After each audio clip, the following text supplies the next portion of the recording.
Hey everybody, Taylor here. So I wanted to talk to you about something that keeps coming up with my male clients. So I thought maybe you'd like a little insider perspective on what not to do with women on a date, or what not to do with women when you first meet them and approach them. And a lot of men make this mistake.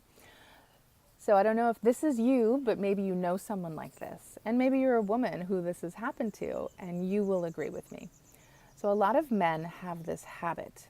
The ones that they're thinkers, they're debaters, they're talkers. So they have this habit of saying to themselves that they want a woman who's intelligent and knowledgeable and opinionated. They want a woman who's going to engage them in this debate. And that's how they're vetting women. But it doesn't actually make any sense. And here's why. So if you're a man who likes to talk and you introduce yourself to someone and you're trying to see if this woman is interesting enough to have good conversations with you that you can go back and forth with.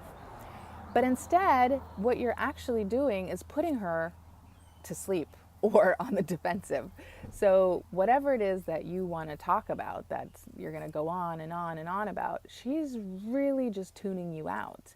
And she's probably hearing more like, wah, wah, wah, wah, wah, like the Charlie Brown thing, right?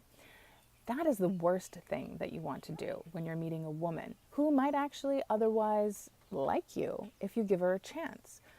So remember, if you're actually a talker and you like to just, have these philosophical, debate, political, whatever kind of conversations, leave that for later. But if you're a talker, you're not actually looking for another person to date who's a talker. You're looking for a listener.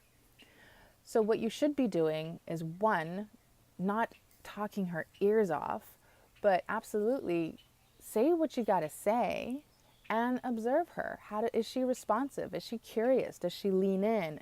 Does she have eye contact? And then give her a chance. Take a breath.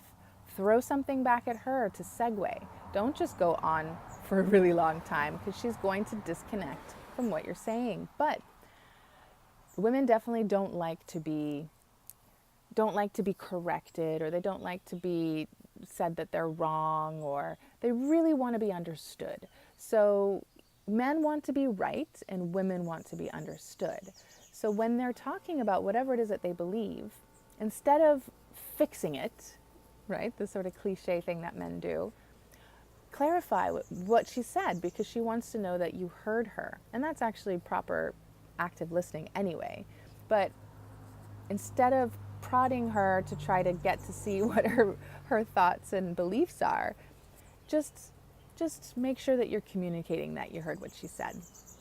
And then for her, she shouldn't be talking over you and incessantly. She should really be more receptive and be able to sit back and listen to your ideas and communicate that, she thought it was really interesting, and that should be obvious and genuine.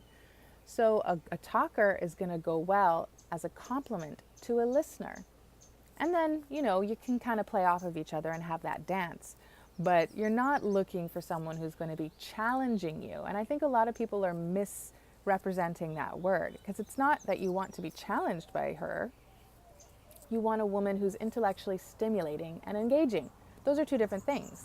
So remember that. A challenging woman is a woman who's going to try to get power and control, and someone who wants to be right over you. And that's never good for a healthy relationship dynamic. So take that for what it's worth, apply it, and see if that's helpful for you. And come back and you can put some comments under here. Tell me how it went. Don't forget to subscribe to my channel if you haven't already. And feel free to reach out to me if you ever want to book a session, or just email me and ask me some further questions privately.